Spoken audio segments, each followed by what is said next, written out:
Hello everyone, आप सभी को स्वागत है हमारे यूट्यूब चैनल अद्भुत जी ज्ञान में। तो दोस्तों 27 मार्च 2023 को क्लास 10 का एग्जाम होने वाला है साइंस का। तो उसका मैं वीवीआई क्वेश्चंस लेकर आ चुका। तो चलिए इस वीडियो में देखने वाले हैं क्लास 10 का साइंस वाला वीवीआई क्वेश्चंस। ये जो आप देख पा रहे हैं ये आपका प्रीवियस ईयर का क्वेश्चन पेपर है, ऑफिशियल क्वेश्चन पेपर है प्रीवियस ईयर का। और इसमें टोटल 40 क्वेश्चन है जो सभी एक एक नंबर का है और सभी वीवीआई क्वेश्चन है। तो चलिए एक एक करके सभी क्वेश्चन को देख लेते हैं। तो यहाँ पर पहला क्वेश्चन आ चुका है। यहाँ पर पहला क्वेश्चन देख सकते हैं कि उत्तल दर्पण द्वारा बना प्रतिबिंब सदैव होता है। सदैव क्या होता है? तो सीधा होता है। ऑप्शन नंबर 4 इसका राइट आंसर हो जाएगा। चलिए आगे बढ़ते हैं। आगे गोलीय दर्पण का फोकस अंतर उसकी वक्रता त्रिज्या का कितना गुना होता है? तो आधा गुना होता है। ऑप्शन नंबर 2 इसका राइट आंसर हो जाएगा। नेक्स्ट देख लेते हैं कि अवतल दर्पण की फोकस दूरी होती है। अवतल दर्पण जो है उसकी फोकस दूरी क्या होती है? तो याद रखिएगा हमेशा अवतल दर्पण की फोकस दूरी होती है ऋणात्मक। अगर उत्तल दर्पण का पूछ दिया जाता है उत्तल दर्पण का हमेशा धनात्मक होता है और अवतल दर्पण का ऋणात्मक होता है। तो ऑप्शन नंबर 3 इसका राइट आंसर हो जाएगा। नेक्स्ट देख लेते हैं। नेक्स्ट क्या बोल रहा है कि हजामती दर्पण के रूप में, या फिर यहाँ लिखा हुआ हो सकता है कि दाढ़ी बनाने के लिए कौन सा दर्पण का उपयोग किया जाता है? तो यहाँ पर लिखा गया क्या कि हजामत दर्पण के रूप में किस दर्पण का उपयोग किया जाता है? तो ऑप्शन नंबर 1 अवतल दर्पण का उपयोग किया जाता है इसमें। नेक्स्ट देखिए कि गोलीय लेंस मुख्यतः कितने प्रकार के होते हैं? गोलीय लेंस जो है वो 2 प्रकार के होते हैं। ऑप्शन नंबर 2 इसका राइट आंसर हो जाएगा। उत्तल लेंस द्वारा वास्तविक आवर्धित प्रतिबिंब बनाता है जब वस्तु स्थित होती है। उत्तल लेंस जो है वो वास्तविक और आवर्धित प्रतिबिंब बनता है जब वस्तु कहाँ स्थित होती है? तो लेंस और फोकस के बीच, यानी option number 3 is the right answer. Next देखिए कि जब प्रकाश की किरण हवा से कांच में जाती तो वह मुड़ जाती है। जब हवा से कांच में जाती है प्रकाश की किरण तो कहाँ मुड़ती है? तो अभिलंब की ओर। Option number 3 is the right answer. Lens की क्षमता का एसआई मात्रक क्या है? बहुत ही इंपॉर्टेंट सवाल है ये, वीवीआई क्वेश्चन है। लेंस का जो एसआई मात्रक होता है वो डायप्टर होता है। ऑप्शन नंबर 4 इसका राइट आंसर हो जाएगा। नेक्स्ट देखिए कि हमारे नेत्र में लेंस होता है। हमारे नेत्र में कौन सा लेंस पाया जाता है? कौन सा लेंस होता है लेंस? तो वो ऑप्शन नंबर 2 उत्तल लेंस होता है हमारे नेत्र में। हमारे आँख में जो उत्तल लेंस लगा हुआ रहता है। क्वेश्चन नंबर 10 देखिए कि आँख के लेंस की वक्रता त्रिज्या को नियंत्रित करती है। वक्रता त्रिज्या जो है वो नियंत्रित करता है, कौन करता है? तो पक्षमापी मांसपेशी। Option number 3 is the right answer. अस्पष्ट दृष्टि की अधिकतम दूरी का मानक मान है, यानी कि मानव नेत्र का जो दूर बिंदु है वो अनंत है, दूरबिंदु अनंत है। और निकट बिंदु वो है 25 सेंटीमीटर।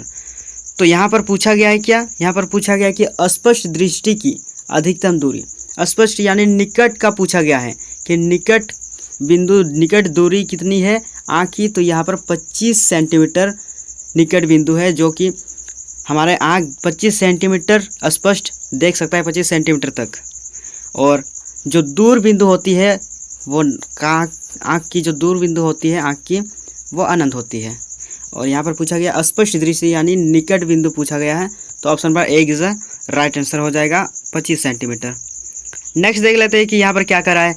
अवतल लेंस के चश्मे का उपयोग करके किस दृष्टि दोष को दूर किया जा सकता है? अवतल लेंस जब लगाएंगे, चश्मा पहनेंगे अवतल लेंस का, तो कौन सा दृष्टि दोष दूर होगा? तो क्वेश्चन नंबर 12 का जो आंसर हो जाएगा ऑप्शन नंबर 1 निकट दृष्टि दोष दूर होगा। तारे का टिमटिमाना प्रकाश के किस घटना को दर्शाता है? तो प्रकाश का अपवर्तन, यानी ऑप्शन नंबर 2 प्रकाश का अपवर्तन। नेक्स्ट देखते हैं कि किसी अभिक्रिया में भाग लेने वाले पदार्थ कहलाते हैं। किसी अभिक्रिया में भाग लेने वाले पदार्थ क्या कहलाते हैं? तो क्वेश्चन नंबर 14 का जो आंसर हो जाएगा ऑप्शन नंबर 3 अभिकारक कहलाते हैं। जो किसी अभिक्रिया में भाग लेते हैं तो वो अभिकारक कहलाते हैं। नेक्स्ट देखिए यहाँ पर कुछ पूछा गया कि समीकरण CaCO3 और जब इसमें रिएक्शन करता है और इसमें उष्मा जब लेता है तो CaO + CO2 किस प्रकार की अभिक्रिया है? ये रिएक्शन में किस प्रकार का अभिक्रिया है ये पूछा जा रहा है। तो ये आपका वियोजन अभिक्रिया हो जाएगा। Option number 2 is the right answer. श्वसन कैसी रासायनिक अभिक्रिया है? श्वसन कैसी रासायनिक अभिक्रिया है? तो श्वसन जो है वो आपका ऊष्माक्षेपी अभिक्रिया है। नेक्स्ट देखते हैं कि निम्न में से कौन सी अभिक्रिया नहीं होगी? निम्न में से कौन सी अभिक्रिया नहीं होगी? FeSO4 प्लस Zn ये अभिक्रिया होगी। CuSO4 प्लस Zn ये भी अभिक्रिया होगी। CuSO4 प्लस Al ये भी अभिक्रिया होगी, लेकिन ये वाला अभिक्रिया नहीं होगी क्योंकि कॉपर का जो क्रियाशील होता है वो कम होता है ZnSO4 के समान। Cu का जो क्रियाशील होता है वो कम होता है, इसीलिए option number 2 is the right answer हो जाएगा क्वेश्चन नंबर 17 का। नेक्स्ट देखते हैं कि 18 क्वेश्चंस क्या कर रहा है कि 18 नंबर क्वेश्चंस, निम्न में कौन संतुलित समीकरण है? कौन संतुलित समीकरण है? ये आपका संतुलित नहीं है, ये भी आपका संतुलित नहीं है, और ये तो होगा ही नहीं। तो ऑप्शन नंबर 2 इसका राइट आंसर हो जाएगा क्योंकि यहाँ पर 3 गो Fe है और इधर भी 3 गो Fe है। इधर 8 गो हाइड्रोजन है, इधर 8 गो हाइड्रोजन है।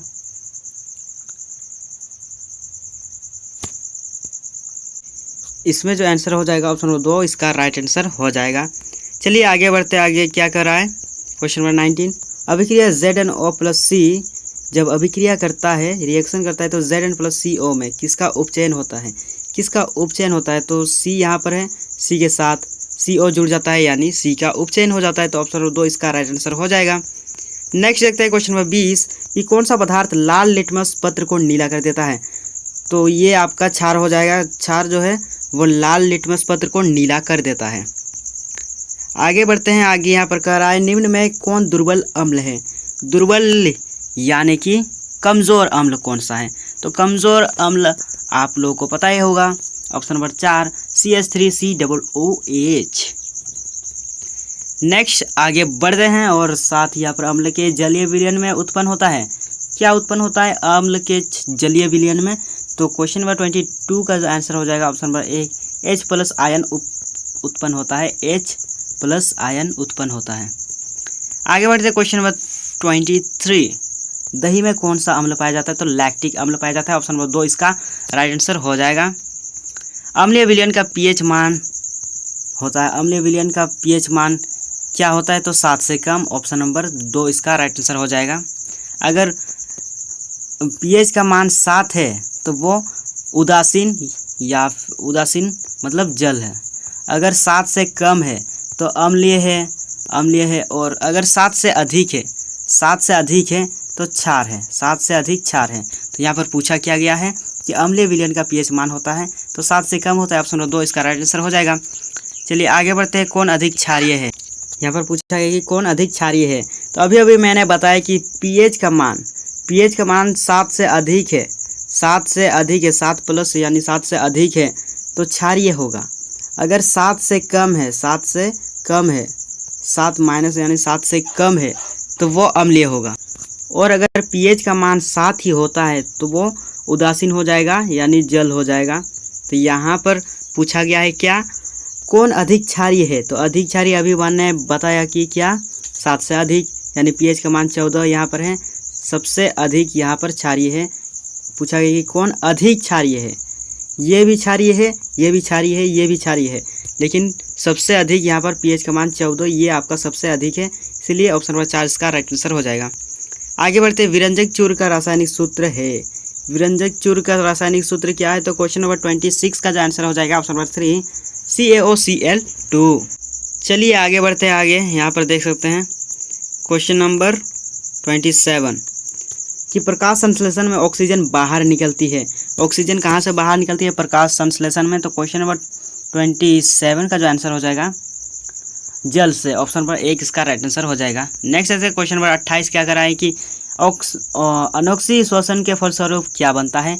अनोक्सी श्वसन के फलस्वरूप क्या बनता है? तो क्वेश्चन नंबर 28 का जो आंसर हो जाएगा ऑप्शन नंबर 2 एथिल अल्कोहल या फिर एथाइल अल्कोहल। ऑप्शन नंबर 2 इसका राइट आंसर हो जाएगा। क्वेश्चन नंबर 29 देख लेते हैं कि निम्नलिखित में कौन परजीवी है? परजीवी, तो परजीवी है ऑप्शन नंबर 2 प्लाज्मोडियम। प्लाज्मोडियम परजीवी है। नेक्स्ट देखते हैं कि रुधिर के तरल भाग को क्या कहते हैं? रुधिर के तरल भाग को क्या कहते हैं? तो रुधिर की तरल भाग को कहते हैं plasma. Option number 1 is the right answer. मछली के हृदय में कोष्ठों की संख्या है। मछली के हृदय में 2 कोष्ठ होते हैं। ऑप्शन नंबर 1 इसका राइट आंसर हो जाएगा। नेक्स्ट देखते हैं कि मनुष्य में वृक्क एक तंत्र का भाग है। वृक्क एक तंत्र का भाग है जो संबंधित है किससे संबंधित है? तो मनुष्य में तो उत्सर्जन से संबंधित है। Option number 3 is the right answer. चलिए आगे बढ़ते हैं। मैग्नीशियम पाया जाता है। मैग्नीशियम पाया जाता है क्लोरोफिल में, और क्लोरोफिल कहाँ पाया जाता है? हरी पत्तियों में। तो हरी पत्तियों जब प्रकाश संश्लेषण होता है, प्रकाश संश्लेषण, तब हरी पत्तियों में क्लोरोफिल पाया जाता है, और क्लोरोफिल में मैग्नीशियम पाया जाता है। तो यहाँ पर पूछा गया है क्या? मैग्नीशियम पाया जाता है तो क्लोरोफिल में पाया जाता है। Option number 1 is the right answer. Question number 34 देखिए, किसमें मुकुलन विधि द्वारा जनन होता है? मुकुलन विधि द्वारा। तो क्वेश्चन नंबर 34 का जो आंसर हो जाएगा ऑप्शन नंबर 2 हाइड्रा। हाइड्रा में मुकुलन विधि से जनन होता है। नेक्स्ट देखते हैं, एड्स रोग किसके कारण होता है? एड्स रोग किसके कारण होता है? तो वो विषाणु वायरस के द्वारा ये कारण होता है। ऑप्शन नंबर 2 इसका राइट आंसर हो जाएगा।